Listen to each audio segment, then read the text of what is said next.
Everyone, welcome to अपना सपना JRF and welcome to daily one question practice series for part B for upcoming CSIR NET life science December 2023। आइए video शुरू करते हैं और देखते हैं आज कौन से क्वेश्चन को हम प्रैक्टिस करने वाले हैं। तो देखिएगा, आज की इस वीडियो में जो क्वेश्चन हमारे सामने है ये जून 2023 शिफ्ट 1 का क्वेश्चन है। दिया है which one of the following terms is used for species that exploit the same resources in a similar manner.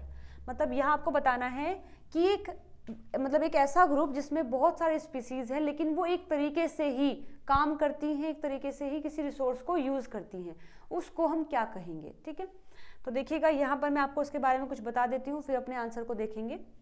Another approach is to subdivide each trophical level into group of species that exploit a common resource in a similar fashion।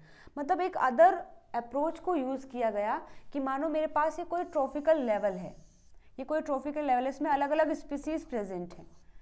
तो हम क्या कर रहे हैं, उन species को एक साथ रख रहे हैं। हालांकि वो अलग अलग स्पीसीज हैं लेकिन फिर भी हम उनको साथ में रख रहे हैं। किसके बिहाफ पर कि कोई भी रिसोर्स, अगर कोई भी खाने की चीज़ है तो वो दोनों एक तरीके से ही उस पर फीड करते हैं। इस बिहाफ पर हम कई सारे स्पीसीज को या फिर दो स्पीसीज को साथ में रख रहे हैं। तो ये एक अनदर अप्रोच है ताकि हम ट्रॉफिकल लेवल में जो स्पीसीज हैं उनको सब डिवाइड कर सकें। ठीक है, तो जैसे मानो देखो ये है और ये है और ये है, ये तीनों क्या करती हैं, एक ही रिसोर्स पर मतलब फीड करती हैं, एक ही टाइप का फूड खाती हैं और सेम वे में खाती हैं। तो ये क्या हो जाएंगी, एक अलग लेवल में रखी जाएंगी। अगर ये तीनों ऐसा करती हैं तो ये एक अलग ग्रुप में रखी जाएंगी, ये तीनों अलग ग्रुप में रखी जाएंगी। किसके बिहाफ पर, अगेन बता देती हूँ, रिसोर्स जो है उसको एक्सप्लॉइट करना, मतलब यूज करते हैं किसी भी रिसोर्स को सेम वे में, तो उसको हम एक साथ रखेंगे। तो देखिए यहाँ लिखा है group of species that exploit the same resource in a similar way are called the guild. ठीक है, इसको हम क्या बोलते हैं, गिल्ड बोलते हैं। किसको बोलेंगे, गिल्ड। स्पीसीज का ग्रुप जो कि सेम रिसोर्स को फीड करता है, खाता है और सेम तरीके से खाता है, उसको हम गिल्ड बोलते हैं। फॉर एग्जाम्पल जो हमिंग बर्ड्स होती हैं और अदर बर्ड्स जो कि नेक्टर पर फीड करती है। जो हमिंग बर्ड होती हैं वो भी नेक्टर खाती हैं।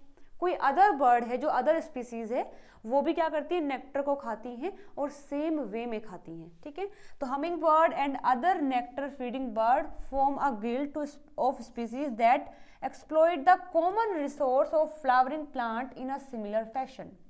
The term was originally coined by the Dick Root। ये एक साइंटिस्ट थे डिक रूट जिन्होंने ये टर्म फर्स्ट टाइम इंट्रोड्यूस की थी 1967 में in his studies of birds with the following definition. उन्होंने एक डेफिनेशन दिया कि a guild is defined as a group of species that exploit the same class of environmental resources in a similar way. This term groups together species without regard to taxonomic position that overlap significantly। मतलब जो species हम साथ में रख रहे हैं on the basis of their resource and use of this resource in a similar वे। मतलब उसमें हम ये नहीं देखेंगे कि उसका टैक्सोनॉमिक कैटेगरी कैसी है, मतलब उसने कहाँ रखा है, वो किस जीनस की है, किस स्पीसीज की है, किस क्लास की हैं।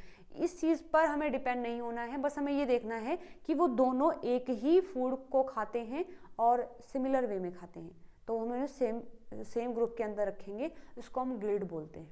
ठीक है, तो देखिएगा यहाँ दिया है which one of the following term is used for the species that exploit the same resources in a similar manner is called the guild. ठीक है, तो first option is the right answer for this question. हमने ये solve कर लिया है। अभी भी अगर कोई डाउट है तो आप कमेंट करके मुझसे पूछ सकते हैं। चलिए मिलते हैं अगली वीडियो में नए क्वेश्चन के साथ में। Till then bye bye, take care.